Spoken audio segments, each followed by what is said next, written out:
Good morning. आज हम लोग पढ़ेंगे केमिस्ट्री का वीडियो विलियन चैप्टर का पहला चैप्टर का वीडियो 24 पढ़ेंगे, मतलब 24वां क्लास होगा, जिसमें अभी हम पढ़ रहे हैं ठोसों की द्रव्य विलयता।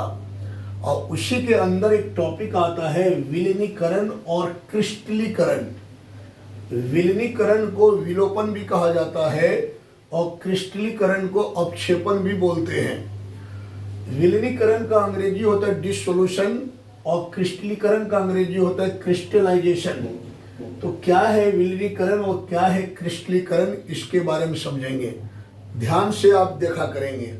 जैसे मान लो कि मेरे पास एक पात्र है, ये मान लो एक पात्र है, आप इसको पात्र बोल दो या बर्तन बोल दो, बात एक ही है। मेरे पास एक पात्र है और इस पात्र में जल भरा हुआ है। क्या भरा हुआ है? जल।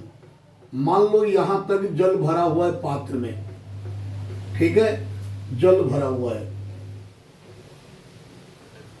जल का फॉर्मूला क्या होता है बताओ? H2O होता है फॉर्मूला। अब कितना जल भरा हुआ है? मान लो कि 1 लीटर जल भरा हुआ है। इमेजिन करना है आपको। देखो, साइंस में आप जो भी कुछ पढ़ते हो सब नेचर का लॉ पढ़ते हो, वो सब नेचर का नियम है, इसलिए इमेजिन करना जरूरी है। जैसे आपने कहा, सर ने कहा आपको कि हमने एक पात्र लिया, तो आप इमेजिन करो कि मेरे पास एक बर्तन, एक पात्र है, उसमें आपने 1 लीटर जल रख दी। तो इमेजिन करो हमने उसमें 1 लीटर जल रख दिया। अब आप क्या करते हो कि जो विलयन बना रहे हो उस विलयन का ताप कांस्टेंट करके रखना है। मतलब ये जो हमने जल लिया है ना, और इस जल में हम यदि कोई विलय को घोल दें, जैसे नमक को घोल दे या चीनी को घोल दे, तो विलयन हमको मिल जाएगा। तो विलयन का जो टेम्परेचर होना चाहिए कांस्टेंट होना चाहिए। तो आप यहां मान लो कि 25 डिग्री सेल्सियस टेम्परेचर किया और ये टेम्परेचर को कांस्टेंट रखनी है। क्या रखनी है? कांस्टेंट। कांस्टेंट का मतलब हुआ ये टेम्परेचर को ना बढ़ाना है ना घटाना है, 25 का 25 ही रहना चाहिए। 25 डिग्री सेल्सियस को रूम टेम्परेचर मानते हैं, तो रूम टेम्परेचर पर ही आप विलयन बना रहे हैं। अब आप क्या करते हैं, ये जो पानी इसके अंदर है, इसमें आप नमक को घोल रहे हो। किसको घोल रहे हो? नमक को। मान लो कि आप नमक घोल रहे हो, ये हमने लिखा नमक रख दिया। अब देखो जल कितना लिया आपने? 1 लीटर, ठीक है। 1 लीटर जल में क्या घोल रहे हो? नमक। अब कितना नमक घोल रहे हो? मान लेते हैं कि आपने 1 ग्राम नमक डाला, वो घुल गया। 2 ग्राम नमक डाला, वो भी घुल गया। 3 ग्राम नमक डाला, वो भी घुल गया। 4 ग्राम नमक डाला, वो भी घुल गया। 5 ग्राम नमक डाला, वो भी घुल गया। मतलब आप इसमें नमक डालते जा रहे हो और इसमें घुलते जा रहा है, विलयन बनते जा रहा है। तो कितना मैक्सिमम घुल पाया? 5 ग्राम। ऐसे मान लेते हैं कि 5 ग्राम नमक इस जल में घुल पाया। कितना ग्राम घुल पाया? 5 ग्राम। ऐसे मान लेते हैं कि मैक्सिमम 5 ग्राम नमक तक इस जल में घुल पाया। कितना जल में? 1 लीटर जल में हमने 5 ग्राम नमक मैक्सिमम घुल दी। तो ये जो विलयन बना है ये संतृप्त विलयन कहलाएगा, क्योंकि जब विलयन में विलय की मात्रा अधिकतम हो जाती है, मतलब अधिकतम से ज्यादा, अधिकतम का मतलब हुआ जितना उस विलय को घोलना था उतना विलय घुल चुका है, अब उससे ज्यादा विलय नहीं घुल सकता है। तो ऐसे विलयन को हम संतृप्त विलयन कहते हैं। तो आपका ये संतृप्त विलयन बन चुका है, क्योंकि ये मैक्सिमम 5 ग्राम तक नमक घोलना था और मैक्सिमम 5 ग्राम तक नमक घोल दिया है। अब तुम बताओ नमक क्या है? तो बेटा नमक है ठोस विलय। ठोस विलय है नमक, ठीक है। और ये जल क्या है? तो जल है द्रव विलायक। जल है द्रव विलायक।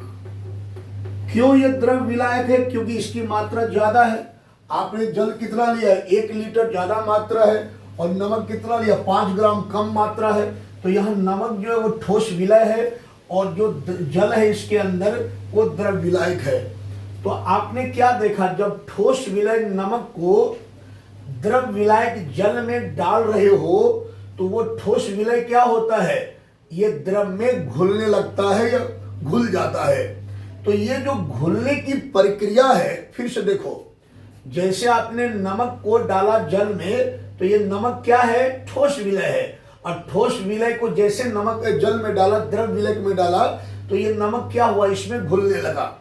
तो ये जो ठोस विलय है, जिसे द्रव में डालने पर घुलने लगा, इसी प्रक्रिया को, इसी घुलने की प्रक्रिया को हम विलीनीकरण या विलोपन कहते हैं। क्या कहते हैं? विलीनीकरण या विलोपन। तो अब हम इसका परिभाषा लिखते, ध्यान दो। जब किसी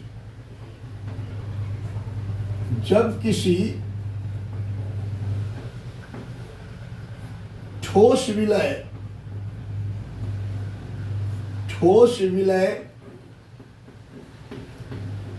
जब किसी ठोस विलय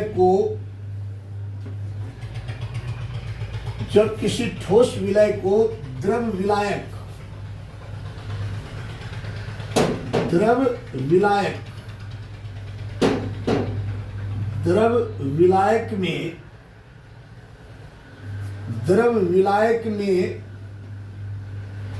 में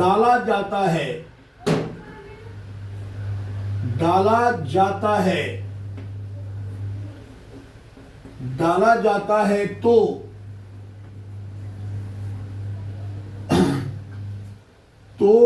जब किसी ठोस विलय को द्रव विलायक में डाला जाता है, तो ठोस विलय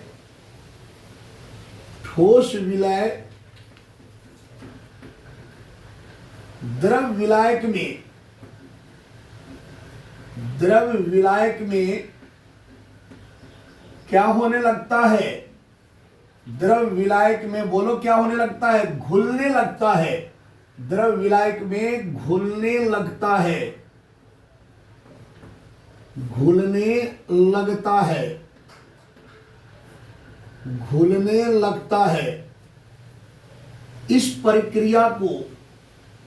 इस प्रक्रिया लिख लो या विधि लिख लो।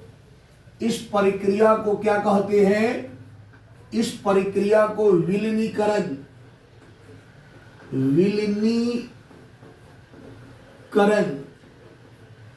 इस प्रक्रिया को विलीनीकरण या विलोपन कहते हैं।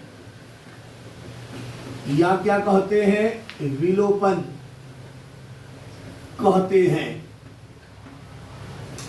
हमको लगता है आपको समझ में आ गया होगा। सिंपल सी बात है, आपके पास पानी है, कोई बर्तन में, गिलास में, लोटा में, किसी में आपका पानी है, और उसमें चीनी डाला, चीनी घुल गया। तो चीनी क्या है? ठोस विलय है।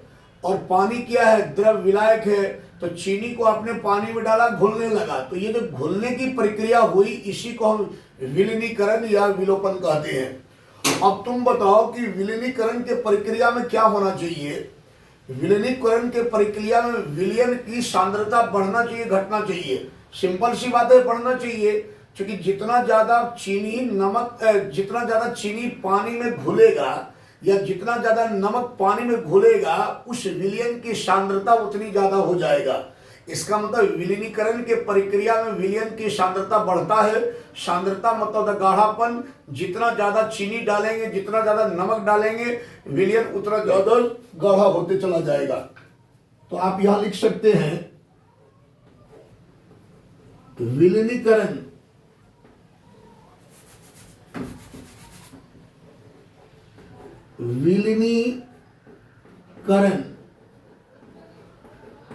विलीनीकरण के प्रक्रिया में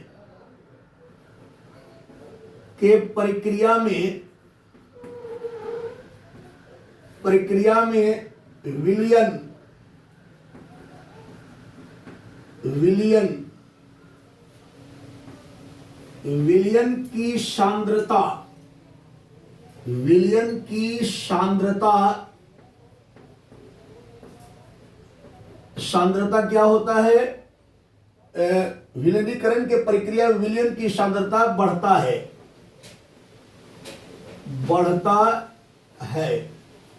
तो ये हमने विलीनीकरण पढ़ लिया है। अब इसी में दूसरा टॉपिक क्या है? क्रिस्टलीकरण। देखो क्या होता है कि जब विलीनीकरण की प्रक्रिया होती है, तो उस समय विलय के कुछ कण ठोस विलय के कण से टकरा करके विलयन से अलग हो जाता है। तो इस प्रक्रिया को हम क्रिस्टलीकरण कहते हैं। मतलब क्रिस्टलीकरण जो होता है वो विलीनीकरण का उल्टा होता है।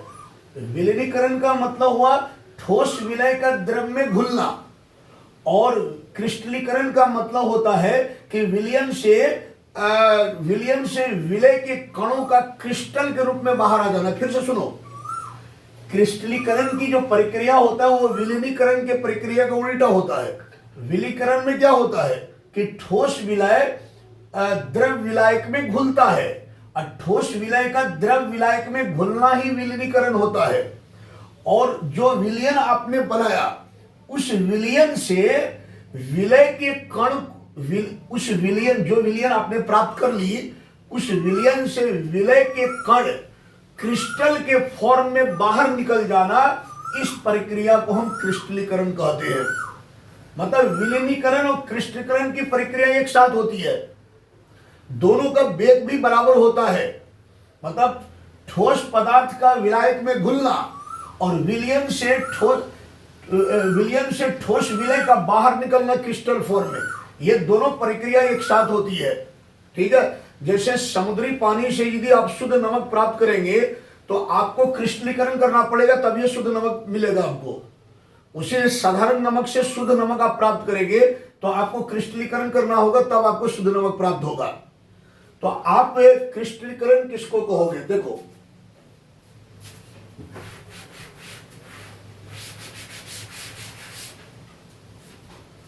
तो हमारा दूसरा नंबर का टॉपिक है 2 नंबर। 2 नंबर का टॉपिक है क्रिस्टलीकरण। क्या टॉपिक है? क्रिस्टलीकरण।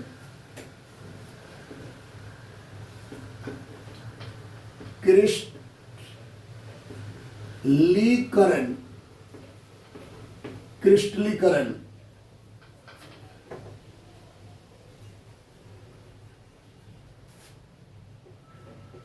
तो इसका परिभाषा क्या होगा बताओ? इसका परिभाषा होगा विलीनीकरण। विलीनीकरण, विलीनीकरण के समय, विलीनीकरण के समय,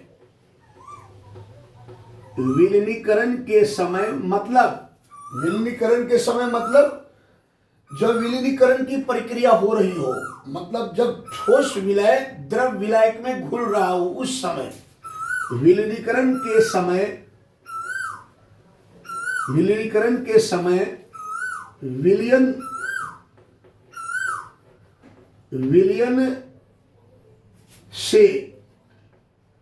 विलयन से विलय के कुछ कण, विलय के कुछ कण, विलय के कुछ कण ठोस विलय, ठोस विलय, ठोस विलय के कणों से, के कणों से, ठोस विलय के कणों से टक्कर कर, टक्कर मतलब होता है कॉलिजन, टकराना, टक्कर कर, टक्कर कर पृथक हो जाते हैं।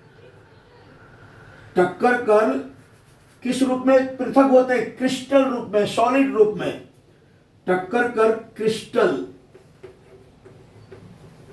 क्रिस्टल के रूप में, क्रिस्टल के रूप में, के रूप में पृथक हो जाते हैं। पृथक होने का मतलब हुआ अलग हो जाना, पृथक हो जाते हैं, हो जाते हैं। इस प्रक्रिया को, इस प्रक्रिया को, प्रक्रिया को क्या कहते हैं? इस प्रक्रिया को क्रिस्टलीकरण क्या कहते हैं? इस प्रक्रिया को, इस प्रक्रिया को क्रिस्टलीकरण, क्रिस्टलीकरण क्रिस्टलीकरण का एक नाम और है, इसको अवक्षेपण भी बोलते हैं। क्रिस्टलीकरण या अवक्षेपण कहते हैं। क्रिस्टलीकरण और अवक्षेपण कहते। देखो, विलीनीकरण के समय मतलब जब ठोस विलय द्रव विलायक में घुल रहा हो, उस समय विलयन से विलय के कुछ कण ठोस विलय के कणों से टक्कर कर क्रिस्टल के रूप में पृथक हो जाते हैं। इस प्रक्रिया को क्रिस्टलीकरण या अवक्षेपण कहते हैं। और बेटा, क्रिस्टलीकरण और विलीनीकरण की प्रक्रिया का वेग बराबर होता है। मतलब जितने समय में जितना वेग से विलीनीकरण होता है, उतना ही वेग से क्रिस्टलीकरण होता है। तो आप यहां लिख सकते हैं तथा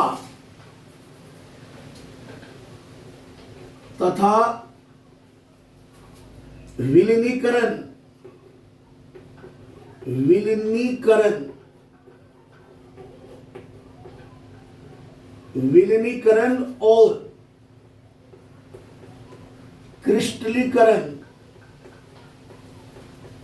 और क्रिस्टलीकरण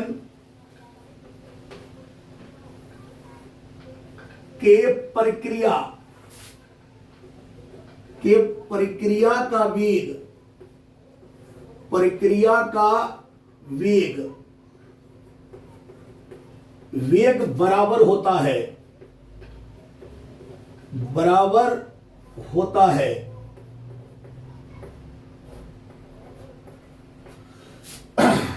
तथा विलीनीकरण और क्रिस्टलीकरण के प्रक्रिया का वेग क्या होता है? बराबर। मतलब जितना वेग से ठोस विलय द्रव विलायक में घुलता है, इसको विलीनीकरण कहते हैं, उतना ही वेग से विलयन से ठोस विलय क्रिस्टल के फॉर्म में बाहर निकलता है। तो तुम कह सकते हो कि विलीनीकरण और क्रिस्टलीकरण के प्रक्रिया का वेग बराबर होता है। इसका मतलब दोनों के बीच जो है एक गतिक साम्य स्थापित होता है। गतिक साम्य का मतलब हुआ इक्विलिब्रियम, संतुलन स्थापित हो जाता है। जब संतृप्त विलयन बनने से पहले दोनों का वेग क्या होता है कि विलीनीकरण और क्रिस्टलीकरण का वेग बराबर होता है। और जब संतृप्त विलयन बन जाती है तो यहां पर क्या होता है कि गतिक साम्य स्थापित हो जाता है। मतलब विलयन का जो प्रक्रिया वो बैलेंस में आ जाता है। तो आप लिख सकते हो अर्थात दोनों के मध्य मतलब क्रिस्टलीकरण और विलीनीकरण और क्रिस्टलीकरण के मध्य, अर्थात दोनों के मध्य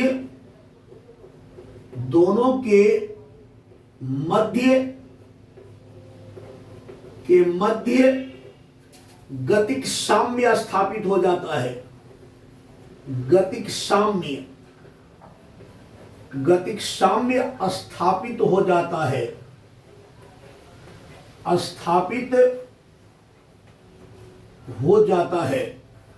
गतिक साम्य स्थापित हो जाता है। मतलब जब संतृप्त विलयन बन जाता है तो विलीनीकरण और क्रिस्टलीकरण के मध्य एक गतिक साम्य स्थापित हो जाता है, इक्विलिब्रियम संतुलन स्थापित हो जाता है। तो अब देखना है कि इसका इक्वेशन क्या होगा। किसका इक्वेशन? गतिक साम्य का इक्वेशन। तो अब आप इसका इक्वेशन लिख सकते हैं। अतः जैसे मान लो कि मेरे पास विलय है। कैसा विलय है? ठोस विलय। और इसको हमने द्रव विलायक में मिलाया। अब जब ठोस विलय को द्रव विलायक में मिलाओगे तो क्या बनेगा? विलयन बनेगा। क्या बनेगा? विलयन। अरे विलय प्लस विलायक क्या होता है? विलयन होता है। तो आपको विलयन प्राप्त होगा। मतलब जब आप विलय को विलायक में मिलाओगे, ठोस विलय को द्रव विलायक में मिलाओगे तो क्या मिलेगा आपको? विलयन। तो जितना ज्यादा विलय द्रव विलायक में मिलते जाएगा, विलयन उतना ज्यादा आपको मिलते जाएगा। इसका मतलब ये प्रक्रिया फॉरवर्ड डायरेक्शन में हो रही है। ये गतिक साम्य को कौन डायरेक्शन में ले जा रहा है? फॉरवर्ड डायरेक्शन में, ऐसे। ठीक है। और विलय का विलायक में मिलना और विलयन प्राप्त होना, यह प्रक्रिया क्या कहलाता है? यह प्रक्रिया कहलाता है विलीनीकरण। देखो, विलय का विलायक में मिलना और विलयन का बनना, यह प्रक्रिया कहलाता है विलीनीकरण। और यह प्रक्रिया में गतिक साम्य फॉरवर्ड डायरेक्शन चलता है। फिर विलयन के विलायक से विलय का अलग होना, यह प्रक्रिया कहलाता है क्रिस्टलीकरण। तो यह प्रक्रिया बैकवर्ड डायरेक्शन में चलेगा, उल्टा रिवर्स डायरेक्शन में। तो यही होता है क्रिस्टलीकरण और विलीनीकरण। इसको अच्छी तरह से तैयारी करेंगे, क्योंकि 2 नंबर में विलीनीकरण और क्रिस्टलीकरण पूछ देता है, निश्चित पूछता है एग्जाम में। इसलिए हम इसको VVI कर देते हैं, VVI एग्जाम के लिए। अगले क्लास में हम पढ़ने वाले ठोसों की द्रव में विलयता को प्रभावित करने वाले कारक। और ठोसों की द्रव में विलयता को प्रभावित करने वाले कौन कौन कारक है, इसके बारे में अध्ययन करेंगे।